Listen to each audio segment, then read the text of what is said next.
ಮುಖ್ಯಮಂತ್ರಿ ಬಂದಿದ್ದಾರೆ. ಎಲ್ಲ ಮುಖಂಡರು ರಾಜ್ಯದ ಪರಿಸ್ಥಿತಿ ಏನಿದೆ, ಸ್ವಯಂ ರಾಜ್ಯದ ಪರಿಸ್ಥಿತಿ 60% ಹೆಚ್ಚು ಮಳೆ ಕೊರತೆಯನ್ನು ಎದುರಿಸ್ತಾ ಇದೆ. 160ಕ್ಕೂ ಹೆಚ್ಚು ತಾಲೂಕುಗಳು ಬರಗಾಲ ಪೀಡಿತವಾಗಿದ್ದಾವೆ. ಸರ್ಕಾರಕ್ಕೆ ಬರಗಾಲದಿಂದ ನರಳುತ್ತಾ ಇರ್ತಕ್ಕಂಥ ಜನ ಜಾನುವಾರುಗಳ ಬಗ್ಗೆ ಚಿಂತೆ ಇಲ್ಲ. ಸರ್ಕಾರಕ್ಕೆ ಬರಗಾಲದಿಂದ ನರಳುತ್ತಾ ಇರ್ತಕ್ಕಂಥ ಜನ ಜಾನುವಾರುಗಳ ಚಿಂತೆ ಇಲ್ಲ. ಜಾನುವಾರುಗಳಿಗೆ ಮೇವನ್ನ ಹೇಗೆ ತರಲು ಅನ್ನುವ ಚಿಂತೆಯಲ್ಲಿ ರೈತ ಇದ್ದು ಹೇಗಾದ್ರೂ ಮಾಡಿ ಬದುಕಿದ್ರು ಸಾಕು ಅಂತ ಹೇಳಿ ಜಾನುವಾರುಗಳನ್ನ ಅವರು ಹಾಗೆ ಬಿಟ್ಟು ಓಡಿಸ್ತಾ ಇದ್ದಾನೆ. ಜಾನುವಾರುಗಳಿಗೆ ಮೇವಕ್ಕೆ ಮೇವಿಲ್ಲ, ಜನಗಳಿಗೆ ಕುಡಿಯಕ್ಕೆ ನೀರಿಲ್ಲ. ಬಿತ್ತನೆ ಮಾಡಿದ ಬಿತ್ತನೆ ಬೀಜವೂ ಕೂಡ ಮೊಳಕೆ ಒಡೆಯದೆ ಬರದ ತೀವ್ರತೆಯನ್ನು ಸಾರ್ತಾ ಇದೆ. ಇಂಥ ಸಂದರ್ಭದಲ್ಲಿ ಆಳುವ ಸರ್ಕಾರಕ್ಕೆ, ನಮ್ಮ ಮುಖ್ಯಮಂತ್ರಿಗಳಿಗೆ ಬರದ ಬಗ್ಗೆ ಚಿಂತೆ ಇಲ್ಲ. ಆದ್ರೆ ಬಿಡದಿ ಟೌನ್ಶಿಪ್ನ ಚಿಂತೆಯನ್ನು ಅವ್ರು ಬಿಡೋದು ತಯಾರಿಲ್ಲ. ಅವ್ರು ಹೇಳ್ತಾರೆ, ನಾನು ತೀರ್ಮಾನ ಮಾಡಿದ್ದೇನೆ, ಯಾವ ಕಾರಣಕ್ಕೂ ಟೌನ್ಶಿಪ್ ಯೋಜನೆಯನ್ನ ಮಾಡದೆ ಬಿಡೋದಿಲ್ಲ ಅಂತ ಹೇಳಿ. ಮಾನ್ಯ ಮುಖ್ಯಮಂತ್ರಿಗಳೇ, ಆ ನಾನು ಅನ್ನೋದು ಅದು ಅಹಂಕಾರದ ಪರಮಾವಧಿ. ನಾನು ತೀರ್ಮಾನ ಮಾಡಿದ್ದೀನಿ, ಯಾವ ಕಾರಣಕ್ಕೂ ಬಿಡೋದಿಲ್ಲ ಅನ್ನೋದು ಅದು ಅಹಂಕಾರದ ಪರಮಾವಧಿ. ಪ್ರಜಾಪ್ರಭುತ್ವ ವ್ಯವಸ್ಥೆಗೆ ನಾನು ತೀರ್ಮಾನ ಮಾಡಿದ್ದೀನಿ, ಯಾರೇ ವಿರೋಧ ಮಾಡಿದ್ರು ಬಿಡೋದಿಲ್ಲ ಅನ್ನೋದು ಶೋಭೆ ತರುವ ಸಂಗತಿ ಅಲ್ಲ. ನಾವ್ಯಾರು ಅಭಿವೃದ್ಧಿಯ ವಿರೋಧಿಗಳಲ್ಲ. ಆದ್ರೆ ರೈತರ ಸಮಾಧಿಯ ಮೇಲೆ ನೀವು ಟೌನ್ಶಿಪ್ ಮಾಡ್ಲಿಕ್ಕೆ ಹೊರಟಿದ್ದೀರಲ್ಲ, ರೈತರ ಬದುಕಿನ ಸಮಾಧಿಯ ಮೇಲೆ ಟೌನ್ಶಿಪ್ ಮಾಡೋದಕ್ಕೆ ಅವಕಾಶ ಕೊಡೋದಿಲ್ಲ ಅಂತ ಹೇಳೋದಕ್ಕೆ ಇವತ್ತು ಭಾರತೀಯ ಜನತಾ ಪಾರ್ಟಿ ರೈತ ಪರ ಹೋರಾಟಕ್ಕೆ ಇವತ್ತು ಧರಣಿಗೆ ಮುಂದಾಗಿದೆ. ನಿಮ್ಮ ಉದ್ದೇಶ ಏನು? ಬಿಡದಿ ಟೌನ್ಶಿಪ್ ಮಾಡೇ ಮಾಡ್ತೀನಿ ಅನ್ನೋ ಉದ್ದೇಶ ಏನು? ಅದು 18,000 ಕೋಟಿ ಸಾಲ ಮಾಡಿ ಕಬ್ಬನ್ ಪಾರ್ಕ್ ಒತ್ತೆ ಇಟ್ಟು, ಎಲ್ಲ ಉದ್ಯಾನಗಳನ್ನು ವನಗಳನ್ನು ಒತ್ತೆ ಇಟ್ಟು, ಸಿಎ ಸೈಟ್ಗಳನ್ನು ಒತ್ತೆ ಇಟ್ಟು, ವಿಧಾನಸೌಧವನ್ನು ಒತ್ತೆ ಇಟ್ಟು ಸಾಲ ತಂದಾದ್ರೂ ಸರಿ ಈ ಟೌನ್ಶಿಪ್ ಅನ್ನ ಮಾಡೇ ಮಾಡ್ತೀನಿ ಅನ್ನೋದ್ರ ಉದ್ದೇಶ ಏನು? ನಿಮ್ಮ ಉದ್ದೇಶ ಸ್ಪಷ್ಟ. ನೆಲ ಕೆರೆದ್ರೂ ದುಡ್ಡು ಬರುತ್ತೆ, ನೆಲ ಕೆರೆದ್ರೂ ದುಡ್ಡು ಬರುತ್ತೆ. ಬರದಲ್ಲಿ ನೀವು ಅನ್ಕೊಂಡ ಬೆಳೆ ಬೆಳೆಯಕ್ ಆಗಲ್ಲ, ಆಲೂಗೆಡ್ಡೆ ಹಾಕಿ ಚಿನ್ನ ತೆಗಿಯಕ್ ಆಗಲ್ಲ. ಆದ್ರೆ ಬಿಡದಿ ಟೌನ್ಶಿಪ್ ಹೆಸರಿನಲ್ಲಿ ನೀವು ಚಿನ್ನದ ಬೆಳೆ ಬೆಳಿಬಹುದು ಅಂತ ಗೊತ್ತು. ಅದಕ್ಕಾಗಿ ರೈತರ ಬದುಕಿಗೆ ಸಮಾಧಿ ಕಟ್ಟಿ ನೀವು ಟೌನ್ಶಿಪ್ ಮಾಡಲಿಕ್ಕೆ ಹೊರಟಿದ್ದೀರಿ. ಈ ಅನ್ಯಾಯದ ವಿರುದ್ಧ ನಮ್ಮ ಹೋರಾಟ, ಈ ಅನ್ಯಾಯದ ವಿರುದ್ಧ ನಮ್ಮ ಆಕ್ರೋಶ. ಕೇವಲ ರಾಜಕಾರಣ ಮಾಡಬೇಕು ಅಂತ ನಾವು ನಿಮ್ಮನ್ನು ವಿರೋಧ ಮಾಡ್ತಿಲ್ಲ. ನೀವು ಮಾಡ್ತಿರ್ತಕ್ಕಂಥ ರೈತ ವಿರೋಧಿ ನೀತಿಯ ವಿರುದ್ಧ ನಾವು ಹೋರಾಟ ಮಾಡ್ತೇವೆ. ಅದಕ್ಕಾಗಿ ಹೋರಾಟ ಮಾಡಿದ್ದೇವೆ. ಚಾಣಕ್ಯ ಒಂದ್ ಕಡೆ ಒಂದು ಮಾತು ಹೇಳ್ತಾನೆ.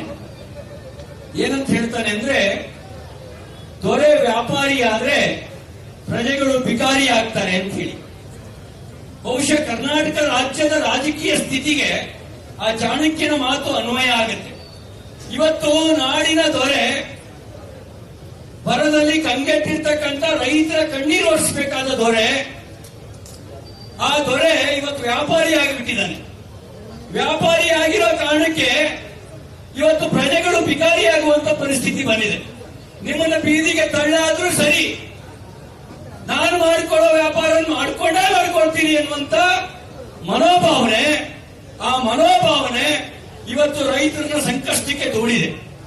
ಬಹುಶಃ ದೀರ್ಘಾವಧಿ ರಾಜಕೀಯ ಅನುಭವ ಇರ್ತಕ್ಕಂಥ, ರಾಜಕೀಯ ಏಳು ಬೀಳುಗಳನ್ನು ಹತ್ತಿರದಿಂದ ಕಂಡಿರ್ತಕ್ಕಂಥ ಮಾನ್ಯ ಮುಖ್ಯಮಂತ್ರಿ ಡಿ.ಕೆ. ಶಿವಕುಮಾರ್ ಅವರಿಗೆ ಬಿಡದಿ ಜನರ ಹೋರಾಟದ ಆಕ್ರೋಶ ನಿಮಗೆ ಅರ್ಥ ಆಗದೇ ಇದ್ರೆ ಒಂದು ಮಾತನ್ನು ಹೇಳಿಕ್ ಬಯಸ್ತೇನೆ. ರೈತರ ಬದುಕಿನ ಸಮಾಧಿಯ ಮೇಲೆ ರಾಜಕಾರಣ ಮಾಡುತ್ತೀವಿ ಅಂತ ಹೊರಟವರು ಎಲ್ಲರೂ ಕೂಡ ರಾಜಕೀಯವಾಗಿ ಸಮಾಧಿಯಾಗಿದ್ದಾರೆ. ರೈತರ ಬದುಕಿನ ಸಮಾಧಿಯ ಮೇಲೆ ರಾಜಕಾರಣ ಮಾಡ್ತೀವಿ ಅಂತ ಹೊರಟ ಎಲ್ಲರೂ ಕೂಡ ರಾಜಕೀಯವಾಗಿ ಸಮಾಧಿಯಾಗಿದ್ದಾರೆ. ನೀವು ಮತ್ತು ನಿಮ್ಮ ಪಕ್ಷ ರೈತರ ಬದುಕಿಗೆ ಸಮಾಧಿ ಕಟ್ಟಲಿಕ್ಕೆ ಹೊರಟ್ರೆ ಅದೇ ರೈತರು ನಿಮಗೂ ಕೂಡ ನಿಮ್ಮ ಪಕ್ಷಕ್ಕೂ ಕೂಡ ರಾಜಕೀಯವಾಗಿ ಸಮಾಧಿ ಕಟ್ಟುವ ದಿನ ದೂರ ಇಲ್ಲ ಅಂತಕ್ಕಂಥ ಎಚ್ಚರಿಕೆ ಮಾತನ್ನು ಹೇಳಿಕ್ಕೆ ಬಯಸ್ತಾರೆ. ನಿಮಗೆ ಮತ್ತು ನಿಮ್ಮ ಪಕ್ಷಕ್ಕೆ ರೈತರು ರಾಜಕೀಯವಾಗಿ ಸಮಾಧಿ ಕಟ್ಟುವ ದಿನ ದೂರ ಇಲ್ಲ ಅಂತಕ್ಕಂಥ ಎಚ್ಚರಿಕೆ ಮಾತನ್ನ ಮತ್ತೊಮ್ಮೆ ನಾನು ಪುನರುಚ್ಚಾರ ಮಾಡ್ಲಿಕ್ಕೆ ಬಯಸ್ತೇನೆ. ನಿಮಗೆ ಬಹುಶಃ ಅರ್ಥ ಆಗಿರ್ಬೇಕು. ಇತ್ತೀಚೆಗೆ ನೀವು ಅಧಿಕಾರಿಗಳನ್ನು ಕಳಿಸಿದ್ರಿ. ನಮ್ಮ ತಾಯಿಯಂದಿರು ಅಧಿಕಾರಿಗಳಿಗೆ ಪೊರಕೆ ಸೇವೆ ಮಾಡಿದ್ರು. ಯಾವ ಸೇವೆ ಮಾಡಿದ್ರು? ಪೊರಕೆ ಸೇವೆ ಮಾಡಿದ್ರು. ನಿನ್ನೆ ಒನಕೆ ಪೂಜೆ ಮಾಡಿದ್ದಾರೆ. ನಿನ್ನೆ ಬಿಡದಿಯಲ್ಲಿ ಒನಕೆ ಪೂಜೆ ಮಾಡಿದ್ದಾರೆ. ಪೊರಕೆ ಸೇವೆಯ ರುಚಿಯನ್ನ ನಿಮ್ಮ ಸರ್ಕಾರ ಅರ್ಥ ಮಾಡಿಕೊಳ್ಳದೆ ಇದ್ರೆ ಒನಕೆ ಸೇವೆ ಆದ್ರೆ ಏನಾದೀತು ಅನ್ನೋದ್ರ ಎಚ್ಚರ ನಿಮ್ಗಿರ್ಲಿ. ಪೊಲೀಸರ ಮೂಲಕ ಕೆಲವರನ್ನ ಎದುರಿಸಬಹುದು, ಇಡೀ ರೈತ ಸಮೂಹವನ್ನು ಎದುರಿಸಕ್ ಆಗಲ್ಲ. ನರಗುಂದ ಗೋಲಿಬಾರ್ ಆಯ್ತು, ರೈತರು ಗುಂಡಿಗೆ ಎದೆ ಕೊಟ್ಟರು, ಬೆನ್ ತೋರಿಸಿ ಓಡೋಗ್ಲಿಲ್ಲ. ಪರಿಣಾಮ ಏನಾಯ್ತು? 83ರಲ್ಲಿ ಚುನಾವಣೆ ನಡೆದಾಗ ಅವತ್ತಿನ ರೈತ ವಿರೋಧಿ ಸರ್ಕಾರ ಮತ್ತೆ ಬರಲಿಕ್ಕೆ ಸಾಧ್ಯ ಆಗಲಿಲ್ಲ. ಅದೇ ತರ ನೀವು ಮಾಡ್ಲಿಕ್ಕೆ ಹೊರಟ್ರೆ ನೀವು ಮತ್ತು ನಿಮ್ಮ ಸರ್ಕಾರ ರಾಜಕೀಯವಾಗಿ ಸಮಾಧಿಯಾಗೋದು ಖಂಡಿತ. ಅದಕ್ಕಾಗಿ ನಾನು ಎಚ್ಚರಿಕೆಯಿಂದ ಈ ಮಾತನ್ನು ಹೇಳಲಿಕ್ಕೆ ಬಯಸ್ತಾ ಇದ್ದೀನಿ. ರೈತರ ಬದುಕಿಗೆ ಸಮಾಧಿ ಕಟ್ಟುವ ದುಸ್ಸಾಹಸಕ್ಕೆ ಕೈ ಹಾಕಬೇಡಿ. ರೈತರ ಬದುಕಿಗೆ ಸಮಾಧಿ ಕಟ್ಟುವ ದುಸ್ಸಾಹಸಕ್ಕೆ ಕೈ ಹಾಕಬೇಡಿ. ಅಷ್ಟು ಕೂಡ ಸಾಲ ಮಾಡಿ, ಅದು ಬರ ಇದ್ದಾಗ, ರೈತ ಕಂಗೆಟ್ಟಿದ್ದಾಗ ನಿಮ್ಮ ಆದ್ಯತೆ ನಾಡಿನ ದೊರೆಯಾಗಿ ವ್ಯಾಪಾರ ಮಾಡೋದು ನಿಮ್ಮ ಆದ್ಯತೆ ಆಗೋದು ಬೇಡ. ಕೆಟ್ಟ ಹೆಸರು ತರುವ ಕೆಲಸ ಮಾಡಬೇಡಿ.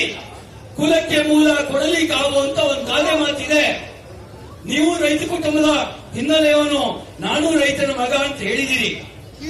ಹಾಗೆ ಹೇಳಿರುವ ನೀವು ರೈತರ ಬದುಕನ್ನ ಕಡಿತಕ್ಕಂತ ಆ ಕೊಡಲಿಕ್ಕಾವು ಆಗಬೇಡಿ. ನಿಮಗಿರೋ ಅಧಿಕಾರವನ್ನ ಸದ್ಬಳಕೆ ಮಾಡ್ಕೊಳ್ಳಿ. ನಿಮಗಿರೋ ಅಧಿಕಾರವನ್ನ ಬರದಿಂದ ಕಂಗೆಟ್ಟಿರ್ತಕ್ಕಂಥ ಜನ ಜಾನುವಾರುಗಳ ರಕ್ಷಣೆಗೆ ಉಪಯೋಗಿಸಿ, ಅವರ ಕಣ್ಣೀರನ್ನು ಒರೆಸೋದಕ್ಕೆ ಉಪಯೋಗಿಸಿ. ಅದರ ಬದಲಿಗೆ ನೀವೇನಾದ್ರೂ ರೈತರ ಬದುಕಿಗೆ ಸಮಾಧಿ ಕಟ್ಟಲಿಕ್ಕೆ ಹೊರಟ್ರೆ, ರೈತ ಮಹಿಳೆಯರು ಪೂಜೆ ಮಾಡಿರುವ ವನಕ್ಕೆ ಹೊರಗೆ ಬಂದ್ರೆ ಏನಾದೀತು ಅನ್ನೋದ್ರ ಎಚ್ಚರ ನಿಮಗೆ ಇರಲಿ ಅಂತಕ್ಕಂಥ ಮಾತನ್ನ ಈ ಸಂದರ್ಭದಲ್ಲಿ ಹೇಳ್ತಾ, ಭಾರತೀಯ ಜನತಾ ಪಾರ್ಟಿ ಎಲ್ಲಿಯವರೆಗೆ ರೈತರು ಅವರು ಈ ಒಂದು ಯೋಜನೆಯನ್ನು ವಿರೋಧಿಸ್ತಾ ಇರ್ತಾರೋ ಅಲ್ಲಿಯವರೆಗೆ ನಾವು ರೈತರ ಜೊತೆಗೆ ನಿಲ್ತೇವೆ. ಅವರಿಗೆ ಬೆನ್ನಿಗೆ ಬೆನ್ನೆಲುಬಾಗಿ ನಿಲ್ತೇವೆ. ಅವರ ಜೊತೆಗೆ ನಿಂತು ವಿಧಾನಸಭೆ ಮತ್ತು ವಿಧಾನ ಪರಿಷತ್ನಲ್ಲಿ ಮಾತ್ರ ಅಲ್ಲ, ಬೀದಿಯಲ್ಲೂ ಕೂಡ ರೈತರ ಪರವಾಗಿ ಹೋರಾಟವನ್ನು ಮಾಡ್ತೇವೆ ಅಂತ ಅನ್ನೋದನ್ನ ತೋರಿಸೋದಕ್ಕೋಸ್ಕರ ಇವತ್ತು ಈ ಒಂದು ಹೋರಾಟದಲ್ಲಿ ಪಾಲ್ಗೊಂಡಿದ್ದೇವೆ. ಇಷ್ಟು ಮಾತ್ರ ಅಲ್ಲ, ನೀವು ಮೊನ್ನೆ ಕೇಸ್ ಹಾಕಿರಿ. ಆ ರೈತರು ಭ್ರಷ್ಟಾಚಾರ ಮಾಡಿದವರಲ್ಲ, ಆ ರೈತರ ಮೇಲೆ 307 ಕೇಸ್ ಹಾಕಿರಿ. ಅಂದ್ರೆ ನೀವು ಪೊಲೀಸ್ ಕೇಸ್ ಹಾಕಿ ರೈತ ಹೋರಾಟವನ್ನ ಹತ್ತಿಕ್ಕಬಹುದು ಅನ್ನುವಂತ ಒಂದು ಕುತಂತ್ರಗಾರಿಕೆಯನ್ನು ರೂಪಿಸಿದ್ರೆ ಅದು ನಡೆಯೋದಿಲ್ಲ ಅಂತಕ್ಕಂಥ ಮಾತನ್ನು ಹೇಳಲಿಕ್ಕೆ ಬಯಸ್ತೇನೆ. ನೀವೆಷ್ಟು ಕೇಸ್ ಹಾಕ್ತಿರೋ ಅಷ್ಟೇ ರೈತ ಹೋರಾಟ ಬಲ ಆಗುತ್ತೆ. ಎಷ್ಟು ಪೊಲೀಸರನ್ನು ಉಪಯೋಗಿಸ್ತೀರೋ ಅಷ್ಟೇ ರೈತರ ಹೋರಾಟ ಬಲ ಆಗುತ್ತೆ. ಈ ಹೋರಾಟದ ಮೂಲಕ ರೈತರ ಶಕ್ತಿ ಏನು ಅನ್ನೋದನ್ನ ತೋರಿಸ್ತೇವೆ. ನಿಮ್ಮ ಅಧಿಕಾರದ ಶಕ್ತಿಯನ್ನ ರೈತ ಶಕ್ತಿಯ ಮೇಲೆ ಪ್ರಯೋಗ ಮಾಡಲಿಕ್ಕೆ ಬರಬೇಡಿ. ನಿಮ್ಮ ಅಧಿಕಾರದ ಶಕ್ತಿಯನ್ನ ರೈತ ಶಕ್ತಿಯ ಮೇಲೆ ಪ್ರಯೋಗ ಮಾಡಲಿಕ್ಕೆ ಬರಬೇಡಿ. ನಿಮ್ ಸರ್ಕಾರಕ್ಕೆ ನಾಚಿಕೆ ಆಗಬೇಕು. ಒಂದ್ ಕಡೆ ಪೊಲೀಸ್ ಠಾಣೆ ಮೇಲೆ ದಾಳಿ ಮಾಡಿದವ್ರನ್ನ, ಪೊಲೀಸ್ ಠಾಣೆಗೆ ಬೆಂಕಿ ಹಾಕಿದವ್ರನ್ನ, ಅಮಾಯಕರ ಆಸ್ತಿ ಪಾಸ್ತಿಯನ್ನ ಬೆಂಕಿ ಹಚ್ಚಿ ನಾಶ ಮಾಡಿದವ್ರನ್ನ, ಆ ಮತಾಂತರ ಕೇಸನ್ನು ವಾಪಸ್ ತೆಗಿತೀರಿ. ಇನ್ನೊಂದು ಕಡೆನಲ್ಲಿ ನಮ್ಮ ಭೂಮಿ ನಮ್ಮ ಹಕ್ಕು, ನಮ್ಮ ಬದುಕನ್ನು ಕಿತ್ಕೊಳ್ಳಕ್ ಬಿಡಲ್ಲ ಅನ್ನುವಂತ ಹೋರಾಟ ಮಾಡ್ತಕ್ಕಂಥ ರೈತರನ್ನ 307 ಹಾಕಿ ಜೈಲಿಗೆ ಕಳಿಸುವಂತ ಕೆಲಸ ಮಾಡ್ತೀರಿ. ನಾಚಿಕೆ ಆಗಬೇಕು ನಿಮ್ಮ ಈ ಸರ್ಕಾರದ ನೀತಿಗೆ, ನಾಚಿಕೆ ಆಗಬೇಕು ನಿಮ್ಮ ರೈತ ವಿರೋಧಿ ನೀತಿಗೆ. ಈ ನೀತಿಯನ್ನು ವಿರೋಧಿಸಿ ನಮ್ಮ ಹೋರಾಟವನ್ನ ಮುಂದುವರಿಸ್ತೇವೆ ಅಂತಕ್ಕಂಥ ಮಾತನ್ನು ಈ ಸಂದರ್ಭದಲ್ಲಿ ಹೇಳಿ ನನ್ನ ಮಾತನ್ನು ಮುಗಿಸ್ತೇನೆ. ಭಾರತ್ ಮಾತಾ ಕಿ, ಬಿಜೆಪಿ ರೈತ ಪರ ಹೋರಾಟಕ್ಕೆ, ಬಿಜೆಪಿ ರೈತ ಪರ ಹೋರಾಟಕ್ಕೆ. ಈ ಒಂದು ಧರಣಿ ಹೋರಾಟಕ್ಕೆ ನಮ್ಮ ಅನೇಕ ಜನ ಶಾಸಕರು ಬಂದಿದ್ದಾರೆ. ನಮ್ಮ ಬೀದರ್ನಿಂದ ಶೈಲೇಂದ್ರ ಬೆಲ್ದಾಳೆ ಅವರು, ಸಿದ್ದು ಪಾಟೀಲ್ ಅವರು, ನಮ್ಮ ನೂತನ ಶಾಸಕರಾಗಿರ್ತಕ್ಕಂಥ ಲಿಂಗರಾಜ್ ಪಾಟೀಲ್ರು, ಮೈಸೂರಿನ ವತ್ಸಾಲ್ ಅವರು, ಆಮೇಲೆ ಎಂಪಿ, ರಾಜ್ಯಸಭಾ ಎಂಪಿ ಅವರಾಗಿರ್ತಕ್ಕಂಥ ಡಾಕ್ಟರ್ ಎಂ ನಾಗರಾಜ್ರವರು,